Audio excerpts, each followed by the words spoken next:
ప్రపంచమంతా ఇప్పుడు ఒకటే టెన్షన్. ఎక్కడ చూసినా వార్ సిచ్యువేషన్ నడుస్తుంది. మిడిల్ ఈస్ట్లో ఇజ్రాయెల్, హమాస్, ఇరాన్ గొడవలు ఒక పక్క అయితే, యూరోప్లో రష్యా యుక్రెయిన్ క్రైసిస్ ఇంకో పక్క.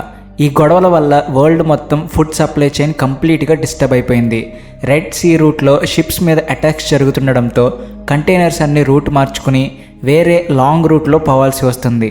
దీనివల్ల ట్రాన్స్పోర్ట్ ఛార్జెస్ విపరీతంగా పెరిగిపోయి చాలా దేశాల్లో జనాలకు తినడానికి కనీసం తిండి కూడా దొరకని ఫుడ్ క్రైసిస్ నడుస్తుంది. యూరోప్లోని చాలా సూపర్ మార్కెట్లలో షెల్ఫ్స్ అన్నీ ఖాళీగా కనిపిస్తున్నాయి. సరిగ్గా ఇలాంటి టైంలో మన భారతదేశం అందరికీ ఒక పెద్ద సేవియర్ లాగా ఎంట్రీ ఇచ్చింది. జనాలు ఆకలితో అల్లాడుతున్న టైంలో కరెక్ట్ టైంకి ఫుడ్ సప్లై చేసి గ్లోబల్ లెవెల్లో తన పవర్ ఏంటో చూపిస్తుంది. రీసెంట్గా మన వాళ్ళు మిడిల్ ఈస్ట్ దేశాలకు పప్పులు, కూరగాయలు, బియ్యం, చేపలు, ఎగ్స్ లాంటివి భారీగా ఎక్స్పోర్ట్ చేశారు. అక్కడ వార్ వల్ల ఫుడ్ షార్టేజ్ వస్తే మన భారతదేశం వాళ్లకు అండగా నిలబడింది. కేవలం మిడిల్ ఈస్ట్ మాత్రమే కాదు, యూరోప్ కంట్రీస్ నుంచి కూడా మన ఫుడ్ ప్రొడక్ట్స్కి ఫుల్ డిమాండ్ పెరిగిపోయింది. ఇదంతా ఒక ఎత్తు అయితే, ఇప్పుడు భారతదేశం షుగర్ ఎక్స్పోర్ట్స్ కూడా స్టార్ట్ చేసింది. గల్ఫ్ కంట్రీస్కి ఫస్ట్ ప్రిఫరెన్స్ ఇస్తూ మన ఎక్స్పోర్ట్స్ రేంజ్ ఎక్కడికో తీసుకెళ్తుంది. ఫుడ్ డిప్లొమసీ ద్వారా భారతదేశం ఇప్పుడు ప్రపంచానికి ఒక అన్నపూర్ణగా మారిపోయింది అని ఇంటర్నేషనల్ మీడియా కూడా గొప్పగా మాట్లాడుకుంటుంది. ఇదంతా వింటుంటే మీలో చాలామందికి ఒక లాజికల్ డౌట్ రావచ్చు. మన దగ్గర ఉన్నదంతా అలా బయట కంట్రీస్కి పంపిస్తే ఇక మన భారతదేశంలో షుగర్ రేట్లు పెరిగిపోవా అని. లోకల్ మార్కెట్లో షార్టేజ్ వచ్చి మన జనాలు ఇబ్బంది పడతారేమో అనిపించడం కామన్, కానీ అందులో అసలు నిజం లేదు.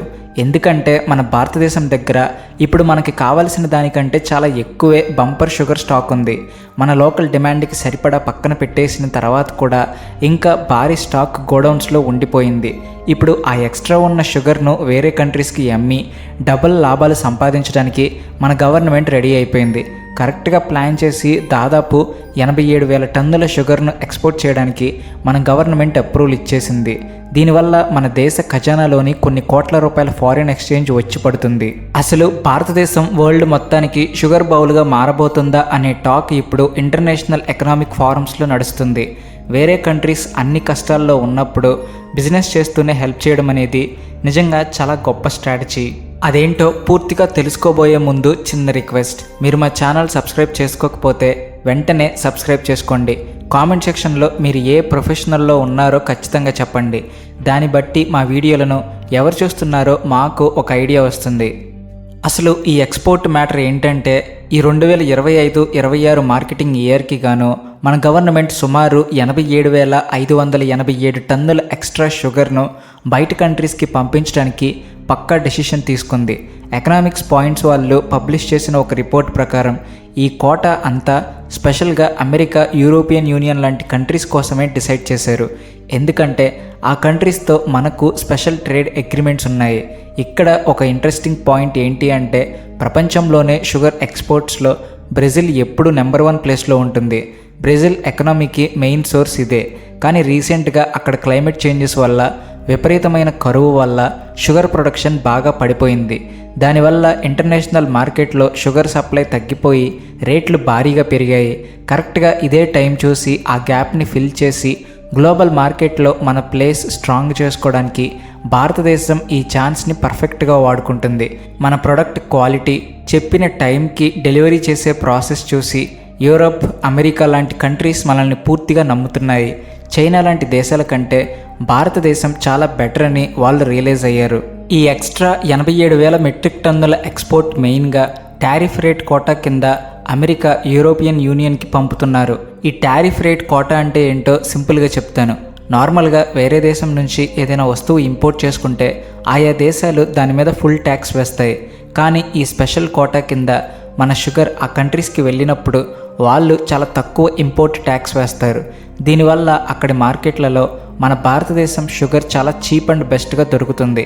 ఆటోమేటిక్గా వేరే కంట్రీస్ ప్రొడక్ట్స్తో కంపేర్ చేస్తే మన షుగర్కి ఫుల్ డిమాండ్ వస్తుంది. ఈ అదనపు కోటాతో ఈ సంవత్సరం భారతదేశం పెట్టుకున్న ఎక్స్పోర్ట్ టార్గెట్స్ చాలా ఈజీగా రీచ్ అయిపోతుంది. దీనివల్ల ఇరు దేశాలకు లాభం ఉంటుంది. వాళ్లకు తక్కువ రేటుకి షుగర్ దొరుకుతుంది, మనకు కావాల్సిన ఫారిన్ రిజర్వ్స్ పెరుగుతాయి. ట్రేడ్ సెక్టార్లో ఇలాంటి డెసిషన్స్ తీసుకుంటే ఎకానమీ చాలా స్పీడ్గా డెవలప్ అవుతుంది. గవర్నమెంట్ సడన్గా ఈ డెసిషన్ తీసుకోవడం వెనుక మెయిన్గా 3 రీజన్స్ ఉన్నాయి. ఫస్ట్ పాయింట్ ఏంటంటే మన దగ్గర పండిన బంపర్ క్రాప్. మన భారతదేశంలో మెయిన్గా మహారాష్ట్ర, ఉత్తరప్రదేశ్, కర్ణాటక లాంటి స్టేట్స్లో రైతులు చెరుకు విపరీతంగా పండిస్తారు. వాళ్ళు ఎంతో కష్టపడి పనిచేస్తే ఈ 2025-26 సీజన్లలో ఇక్కడ రికార్డ్ స్థాయిలో పంట చేతికి వచ్చింది. మన లోకల్ పబ్లిక్ అవసరాలు పోను ఇంకా చాలా ఎక్స్ట్రా స్టాక్ మిగిలిపోయింది. మరి ఆ ఎక్స్ట్రా ఉన్నదాన్ని గోడౌన్స్లో అలా ఉంచితే అది పాడైపోతుంది. దానికి బదులు బయట కంట్రీస్కి అమ్మి డబుల్ రేట్కి లాభాలు ఎందుకు ఆర్జించకూడదు అనే ఉద్దేశంతోనే ఈ అడుగు వేశారు. సెకండ్ పాయింట్ వచ్చేసి ఫారిన్ ఎక్స్చేంజ్. ఇంటర్నేషనల్ మార్కెట్లో ఇప్పుడు షుగర్ రేట్లు బాగా స్ట్రాంగ్గా ఉన్నాయి. మనం ఎక్స్పోర్ట్స్ పెంచామంటే మన భారతదేశంలోకి ఎక్కువ డాలర్స్ వస్తాయి. దీనివల్ల డాలర్తో కంపేర్ చేస్తే మన రూపాయి వాల్యూ కూడా పెరుగుతుంది. ఓవరాల్గా మన ఎకానమీ స్ట్రాంగ్ అవుతుంది. ఎకనామిక్ గ్రోత్కి ఇలాంటి ఎక్స్పోర్ట్స్ చాలా అవసరం. ఎక్స్పోర్ట్స్ మీద ఫోకస్ చేయకపోతే మన కరెన్సీ వాల్యూ పడిపోతుంది. ఇక third and most important point ఏంటంటే మన రైతుల సిచ్యువేషన్ మెరుగుపడడం. బయట కంట్రీస్ నుంచి ఆన్ టైం పేమెంట్స్ వస్తే ఆటోమేటిక్గా మన షుగర్ మిల్స్ ఫైనాన్షియల్ స్టేటస్ బాగుపడుతుంది. జనరల్గా ఈ షుగర్ ఫ్యాక్టరీ వాళ్ళు రైతుల దగ్గర చెరుకు తీసుకుని డబ్బులు ఇవ్వకుండా చాలా మంత్స్ ఒక్కొక్కసారి ఏళ్ల తరబడి వెయిట్ చేస్తారు. ఆ ఫ్యాక్టరీల చుట్టూ తిరిగి తిరిగి రైతులు అలసిపోతారు. దీనివల్ల వాళ్ళ అప్పుల పాలై చాలా కష్టాలు పడుతుంటారు. బ్యాంక్ ఈఎంఐలు కట్టలేక సూసైడ్స్ చేసుకునే సిచ్యువేషన్స్ కూడా చూసాం. కానీ ఇప్పుడు ఇంటర్నేషనల్ ఎక్స్పోర్ట్స్ వల్ల ఫ్యాక్టరీ వాళ్ళ చేతికి వెంటనే డబ్బులు రాగానే వాళ్ళు రైతులకు ఇవ్వాల్సిన బ్యాలెన్స్ అమౌంట్ అంతా వెంటనే క్లియర్ చేసే ఛాన్స్ ఉంది. రైతులకు టైంకి పేమెంట్స్ వస్తే వాళ్ళు అప్పులు తీర్చుకొని నెక్స్ట్ క్రాప్ మీద హ్యాపీగా ఫోకస్ చేయగలుగుతారు. అగ్రికల్చర్ సెక్టర్ డెవలప్ అవ్వాలంటే రైతు చేతిలో డబ్బులు ఆడడం చాలా ముఖ్యం. కానీ ఇక్కడే అసలైన ట్విస్ట్ ఉంది. ఎక్స్పోర్ట్స్ చేస్తున్నాం కదా అని ఫ్యాక్టరీలో ఉన్నదంతా షిప్పులు ఎక్కించేయడానికి లేదు. మన భారతదేశం గవర్నమెంట్కి ఇంకో పెద్ద టార్గెట్ ఉంది. అదే పెట్రోల్లో 20% ఇథనాల్ బ్లెండింగ్ చేయడం. దీన్నే సింపుల్గా E20 అంటారు. ఫ్యూచర్లో దీన్ని E27కి కూడా పెంచాలని గవర్నమెంట్ చూస్తుంది. అసలు ఈ ఇథనాల్ ఎందుకు ఇంత ఇంపార్టెంట్ అంటే మనం వేరే కంట్రీస్ నుంచి ప్రతి సంవత్సరం లక్షల కోట్ల రూపాయలు పెట్టి క్రూడ్ ఆయిల్ ఇంపోర్ట్ చేసుకుంటాం. పెట్రోల్లో ఇథనాల్ కలిపితే మనం కొనే క్రూడ్ ఆయిల్ క్వాంటిటీ ఆటోమేటిక్గా తగ్గుతుంది. అంటే మన డబ్బులు వేరే దేశాలకు వెళ్లకుండా మన దగ్గరే మిగిలిపోతాయి. పైగా ఈ ఇథనాల్ వాడడం వల్ల వెహికల్స్ నుంచి వచ్చే పొల్యూషన్ కూడా కంట్రోల్ అవుతుంది. కార్బన్ ఎమిషన్స్ తగ్గుతాయి. మరి ఈ ఇథనాల్ దేనితో తయారు చేస్తారు? ఎక్కడి నుంచో రాదు. చెరుకు రసం లేదా షుగర్ ఫ్యాక్టరీల నుంచి మిగిలిపోయే మొలాసిస్తోనే దీన్ని తయారు చేస్తారు.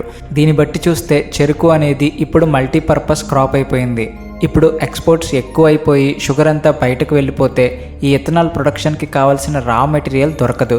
అప్పుడు మళ్ళీ క్రూడ్ ఆయిల్ ఎక్కువ ఇంపోర్ట్ చేసుకోవాల్సి వస్తుంది. దానివల్ల మళ్ళీ మన డబ్బులు వేరే దేశాల వాళ్ళ జేబుల్లోకి వెళ్ళిపోతాయి.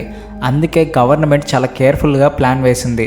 అటు ఇథనాల్ ప్రొడక్షన్కి ఎలాంటి ప్రాబ్లమ్స్ రాకుండా ఇటు ఎక్స్పోర్ట్స్ కూడా ఆగిపోకుండా పక్కాగా బ్యాలెన్స్ చేస్తుంది. ఈ 87,000 టన్నుల కోటా అనేది ఆ పర్ఫెక్ట్ బ్యాలెన్స్కి బెస్ట్ ఎగ్జాంపుల్ అని ఎక్స్పర్ట్స్ చెబుతున్నారు. ఇదంతా చూస్తుంటే భారతదేశం ఫ్యూచర్ ప్లానింగ్ ఎంత స్ట్రాంగ్గా ఉందో మనకు క్లియర్గా అర్థమవుతుంది. కేవలం ఒకే ఒక్క డెసిషన్తో అటు వరల్డ్ మార్కెట్ని క్యాప్చర్ చేస్తూనే ఇటు లోకల్ అవసరాలకు ఎలాంటి ఇబ్బంది రాకుండా చూసుకోవడం అంటే అది మామూలు విషయం కాదు. స్ట్రాటజిక్ థింకింగ్ ఉంటేనే ఇలాంటివి సాధ్యమవుతాయి. ఓవరాల్గా చెప్పాలంటే ఈ షుగర్ ఎక్స్పోర్ట్స్ అనేది మన దేశ వ్యవసాయ రంగానికి ఒక పెద్ద బూస్ట్ ఇస్తుంది అనడంలో ఎలాంటి డౌట్ లేదు. ఇది మన ఎకానమీని స్ట్రాంగ్ చేయడమే కాదు, మన పల్లెటూళ్ళల్లో రైతుల ఫ్యామిలీస్కి ఎంతో హెల్ప్ అవుతుంది. ఫార్మింగ్ అనేది కేవలం ఒక ప్రొఫెషన్ కాదు, అదొక ఎమోషన్. రైతులు బాగుంటేనే దేశం బాగుంటుంది. అసలే మనం వేరే కంట్రీస్కి డబుల్ రేట్కి అమ్ముతున్నాం కాబట్టి భారతదేశం భారీగా లాభాలు చూస్తుంది. ఇంటర్నేషనల్ బిజినెస్లో అలాంటి ఆపర్చునిటీస్ ఎప్పుడో కానీ రావు. బ్రెజిల్కి వచ్చిన ప్రాబ్లం మనకు ఒక రకంగా అడ్వాంటేజ్గా మారింది. ఈ ఛాన్స్ని వాడుకొని మన భారతదేశం వరల్డ్ మార్కెట్లో ఒక బ్రాండ్ క్రియేట్ చేసుకుంటుంది. రేపొద్దున్న ఏ కంట్రీకి ఫుడ్ క్రైసిస్ వచ్చినా వాళ్ళు ఫస్ట్ కాంటాక్ట్ చేసేది మన దేశాన్నే. కానీ ఇక్కడ అందరికీ వచ్చే ఒకే ఒక్క ప్రాక్టికల్ డౌట్ ఏంటంటే ఇంత లాభం వస్తే ఆ డబ్బు నిజంగా గ్రౌండ్ లెవెల్లో కష్టపడుతున్న రైతు దాకా వెళ్తుందా లేదా అని. లేక దారిని పోయే కరప్ట్ లీడర్స్, పొలిటీషియన్స్, మధ్యలో ఉండే మిడిల్ మెన్ ఆ డబ్బును ఫ్యూచర్లో ఎలా మిస్యూజ్ చేస్తారో చూడాలి. వాళ్ళ బిహేవియర్ ఎలా ఉంటుందో మనందరికీ తెలిసిందే. ఏ కొత్త స్కీమ్ వచ్చినా లేదా ఏ కొత్త బిజినెస్ జరిగినా అందులో లూప్ హోల్స్ వెతికి తమ జేబులు నింపుకునే రకాలు చాలామంది ఉన్నారు. కరప్షన్ అనేది ఏ ఒక్క సిస్టమ్కు పరిమితం కాదు, అది మన దేశానికి పట్టిన అతిపెద్ద క్యాన్సర్. కానీ ప్రజెంట్ గవర్నమెంట్ తీసుకున్న ఈ ఎక్స్పోర్ట్ యాక్షన్ మాత్రం చాలా కరెక్ట్ డెసిషన్ అని గ్లోబల్ ఎకనామిక్ ఎక్స్పర్ట్స్ చెబుతున్నారు. డిజిటల్ పేమెంట్స్ వల్ల ఫ్యాక్టరీస్ నుంచి డైరెక్ట్గా రైతుల బ్యాంక్ అకౌంట్స్లోకే డబ్బులు పడే పక్కా సిస్టమ్ వస్తే ఈ కరప్షన్ ప్రాబ్లం చాలా వరకు తగ్గుతుంది. ఈ మ్యాటర్ మీద మీ ఒపీనియన్ ఏంటో కింద కామెంట్స్లో మాతో ఖచ్చితంగా షేర్ చేసుకోండి. ఎందుకంటే ఒక పక్క మిడిల్ ఈస్ట్లో వార్ వల్ల అక్కడ ఫుడ్ సప్లై కంప్లీట్గా ఆగిపోయింది. సరిగ్గా ఇలాంటి టైంలోనే భారతదేశం అక్కడికి భారీగా ఫుడ్ ప్రొడక్ట్స్ పంపుతూ గ్లోబల్ లెవెల్లో తన పవర్ ఏంటో చూపిస్తుంది. రేపొద్దున్న వాళ్ళకు ఏ అవసరం వచ్చినా ముందుగా భారతదేశం వైపే చూస్తారు. ఈ ఎక్స్పోర్ట్స్ వెనుక ఉన్న ఈ మొత్తం స్టోరీ గురించి మీరేమైనా చెప్పాలనుకుంటే ఖచ్చితంగా కామెంట్ సెక్షన్లో మెన్షన్ చేయండి. వందే మాతరం, భారత్ మాతాకి జై. అలాగే వీడియో నచ్చితే please like and share and also thanks for watching. ఈరోజు పెట్రోల్ రేట్స్ చూస్తే షాక్ అవుతారు. ఏపీలో 110 రూపాయలు ఉంటే ఉత్తరాఖండ్లో 92 రూపాయలు ఉంది. అసలు ట్రాన్స్పోర్ట్ కష్టంగా ఉండే అండమాన్లో మాత్రం 80 రూపాయలకే దొరుకుతుంది. ఒకే పెట్రోల్కి ఏకంగా 30 రూపాయలు తేడా ఎందుకు అని పబ్లిక్ గవర్నమెంట్ను నిలదీస్తున్నారు. యాక్చువల్గా భారతదేశం మొత్తం పెట్రోల్ బేస్ రేట్ ఒకటే ఉంటుంది, కానీ ఆ రేట్ మీద స్టేట్ గవర్నమెంట్స్ వ్యాట్ ట్యాక్స్ వేస్తాయి. సెంట్రల్ గవర్నమెంట్ స్టేట్స్కి ట్యాక్స్ విషయంలో ఫుల్ ఫ్రీడమ్ ఇచ్చింది. ఏపీ గవర్నమెంట్ ఎక్కువ ట్యాక్స్ వేస్తుంది కాబట్టే అక్కడ రేట్ ఎక్కువ.